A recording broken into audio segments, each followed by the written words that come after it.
नमस्कार. तर पिंगा गं पोरी पिंगा या मालिकेच्या आजच्या भागात आपण पाहणार आहोत की तेजा खूप रडत असते आणि मिठूने तिच्यासाठी सॉरीचं जे कुशन ऑर्डर केलेलं असतं त्याच्याकडे बघत म्हणते की मिठू सॉरी मी म्हणायला हवं होतं गं, तुला ओळखण्यात मी खूप मोठी चूक केली, सॉरी असं म्हणून ती खूप रडायला लागते.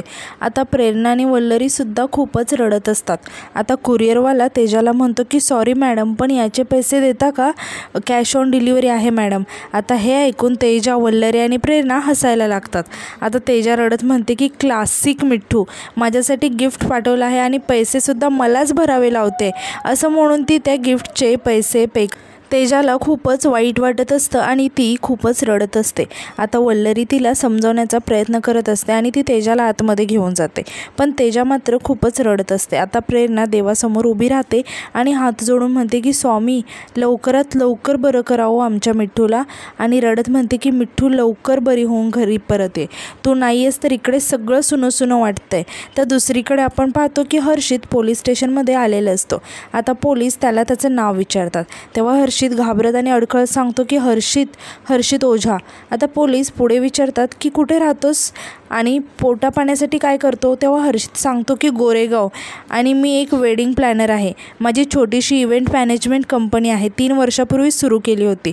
आता इन्स्पेक्टर मीरा हर्षितला विचारतात की कंपनी चालते का तुझी? यावर हर्षित अडखळत सांगतो की हो, चांगली चालली आहे. आता इन्स्पेक्टर मीरा हर्षितला पुढे विचारतात की तू मिथिला माने हिला कसं ओळखतोस? तेव्हा हर्षित सांगतो की तेजामुळे ओळख झाली, तेजस्वी विचारे माझी आधीपासूनच मैत्रीण आहे. आता इन्स्पेक्टर मीरा हर्षितला विचारतात की ज्या दिवशी घटना घडली त्या दिवशी तू बुलबुल बागेमध्ये काय करत होतास? यावर हर्षित अडखळत सांगतो की मिठूने इन्व्हाइट केलं होतं सरप्राईज पार्टीसाठी. तेव्हा इन्स्पेक्टर मीरा म्हणतात की आणि वेगळं सरप्राईज मिळालं, आणि ते हर्षितकडे त्याचा फोन मागतात. आता हर्षित खूपच टेन्शनमध्ये येतो आणि घाबरतो त्याचा फोन इन्स्पेक्टर मीराला देतो. आता इन्स्पेक्टर हर्षितचा फोन चेक करतात आणि म्हणतात की मिठूशी ऑलमोस्ट रोज बोलणं होत होतं तुझं. यावर हर्षित घाबरत सांगतो की हो, फ्रेंडशिप आहे. तेव्हा इन्स्पेक्टर म्हणतात की फ्रेंडशिप होती की सेटिंग? यावर हर्षित सांगतो की फ्रेंडशिपच आहे अजून तरी. तेव्हा इन्स्पेक्टर म्हणतात की अजून तरी म्हणजे तुला ती आवडत होती तर, आणि तुला तिने लाईन दिली नाही म्हणून तू तिच्यावर अटॅक केला. आता हर्षित पोलिसांवर खूपच चिडतो आणि म्हणतो की काय घाणेरडे आरोप करत आहात तुम्हीसुद्धा एक महिला आहात आणि दुसऱ्याच महिलाबद्दल असं. तेव्हा पोलीस रागाने हर्षितजवळ येतात आणि म्हणतात की अजून तुला काहीही केलेलं नाही, पोपटासारखं बोल आणि गुन्हा कबूल कर, कळलं ना? नाहीतर लात घातली तर पाणी पण मागणार नाहीस. आता दुसरीकडे आपण पाहतो की वल्लरी नानावटी सरांना कॉल ट्राय करत असते, पण फोन बंद येत असतो. वल्लरी वैतागून म्हणते की नानावटी सरांचा फोन का लागत नाही आहे, ऑफिसमध्ये करून बघते असं म्हणून ती ऑफिसचा नंबरवर कॉल करायला लागते. आता ऑफिसमध्ये फोन केल्यानंतर वल्लरी सांगते की मी वल्लरी भामरे बोलते, मला नानावटी सरांशी बोलायचं, त्यांचा फोन लागत नाही. तेव्हा तिला कॉलवर सांगतात की नानावटी सर बाहेर गावी गेले आहेत, फॅमिलीसोबत सुट्टीवर, आणि ते जंगल सफारीवर गेले असल्यामुळे त्यांचा फोनसुद्धा बंद असेल असं म्हणून ते फोन कट करतात. आता इकडे वल्लरी खूपच टेन्शनमध्ये येते आणि खूपच रडायला लागते आणि रडत म्हणते की आता मला सगळ्यात जास्त नानावटी सरांच्या सल्ल्याची गरज आहे, आता काय करणार आहे मी, असं म्हणून ती खूपच रडायला लागते. आता तितक्या डोरबेल वाजते म्हणून वल्लरी दरवाजा उघडते तर मनोज आलेला असतो. आता वल्लरी मनोजला बघून खूपच रडायला लागते. मनोज तिला शांत करत चेअरवर बसवतो आणि तिला पाणी देतो. आता मनोज तिला समजावत म्हणतो की तूच असा धीर सोडलास तर मिठूताईंच्या आईवडिलांना कोण सांभाळणार? आता वल्लरी रडत म्हणते की स्वप्नात सुद्धा असं वाटलं नव्हतं की हे असं कधी घडेल. आता मनोज वल्लरीला विचारतो की मला नेमकं सांग की नक्की काय झालंय, नेमका त्यांच्यावर हल्ला कुठे झाला? तेव्हा वल्लरी सांगते की इथे या घरामध्ये. हे ऐकून मनोज खूपच शॉक होतो आणि म्हणतो की इथे कसं काय? तेव्हा वल्लरी नक्की त्या दिवशी काय घडलं ते सर्व मनोजला सांगायला लागते आणि सांगत असतानाच ती खूपच रडत असते. आता मनोजसुद्धा हे ऐकून खूपच घाबरतो आणि म्हणतो की खूपच भयानक आहे हे सगळं. आता वल्लरी रडत म्हणते की आपण आता काय करायचं हेच समजत नाही आहे मला, मिठूताई श्वेताताईचं कसं, असं म्हणून ती खूपच रडायला लागते. आता मनोज तिला समजावत म्हणतो की रडू नकोस, होईल सगळं नीट, देव आपली परीक्षा बघत आहे. तर दुसरीकडे आपण पाहतो की प्रेरणा एकटीच पायऱ्यांवर विचार करत बसलेली असते. तिला मिठूसोबतचे मजा मस्ती केलेले क्षण आठवत असतात आणि ते आठवून ती खूपच इमोशनल झालेली असते आणि खूपच रडत असते.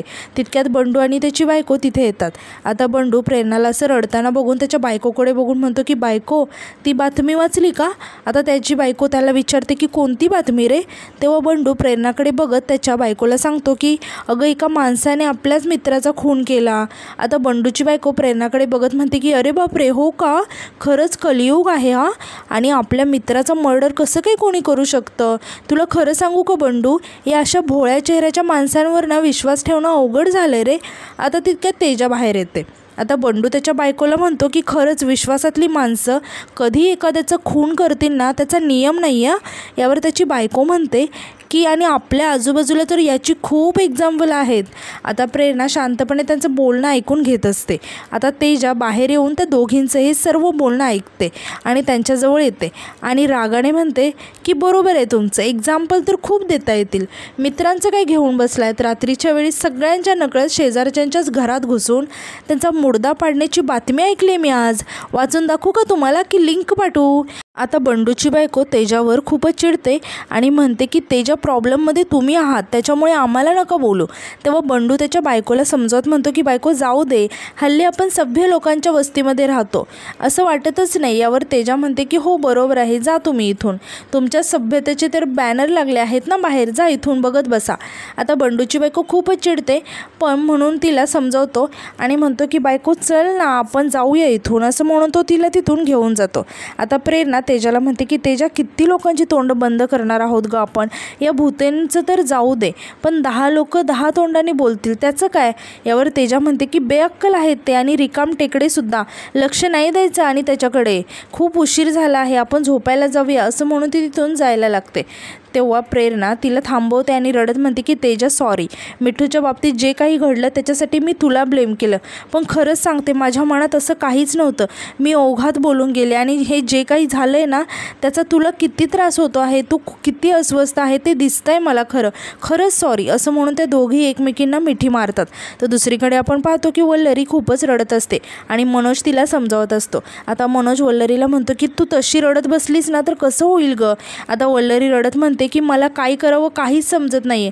तेव्हा मनोज म्हणतो की तुला समजत नाही आहे, तू कोण आहेस माहिती आहे ना, या सगळ्या पोरींमध्ये तू जास्त धीराची आहेस, तूच अशी रडत बसलीस तर कसं होईल?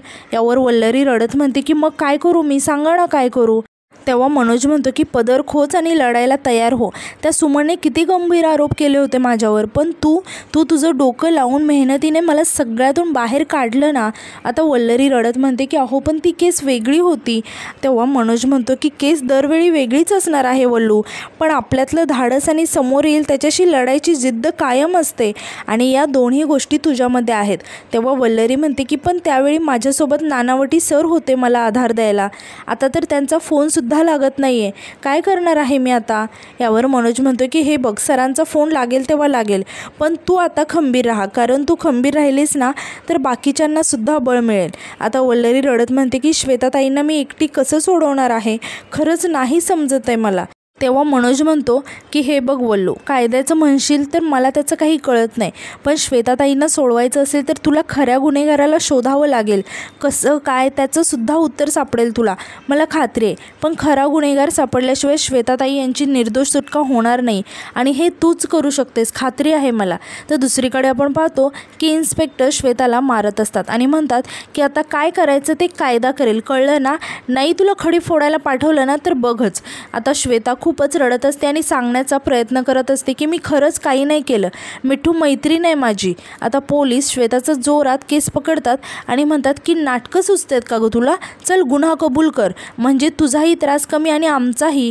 तेव्हा श्वेता रडत म्हणते की मी काय कबूल करू, मी काही केलं नाही, मी पाया पडते तुमच्या. आता मालसुरे हवालदार लॉकअपजवळ येतो आणि पोलीस मॅडमला सांगतो की मॅडम, फुटेजमध्ये दिसलेल्या माणसाची माहिती मिळाली आहे, हा माणूस इथलाच राहणार आहे. तेव्हा त्या इन्स्पेक्टर मीरा म्हणतात की हा जो कोणी माणूस आहे ना तो बाहेरचा आहे, घटना घडली ना त्या दिवशी तो बुलबुल बागेमध्ये आला होता, का आला असेल, कोणाकडे आला असेल ते कळायला हवं. उचला त्या माणसाला आणि विचारतात की नाव काय आहे त्याचं.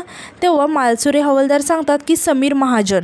आता यानंतर आपण पाहतो की हॉस्पिटलमध्ये मिठूची आई मिठूजवळ बसून खूपच रडत असते आणि ती रडत म्हणते की असं तुला पाहणं नाही बघवते, एकदा डोळे उघड, एकदा आईकडे बघ ना, मला आई म्हणून हाक तरी मार, तुझी आई आली आहे बघ ना एकदा, असं म्हणून ती खूपच रडत असते. आता तितक्यात नर्स मिठूच्या आईजवळ येते आणि म्हणते की काकी, हे डॉक्टरांनी मेडिसिन दिलं आहे ते घेऊन याल का.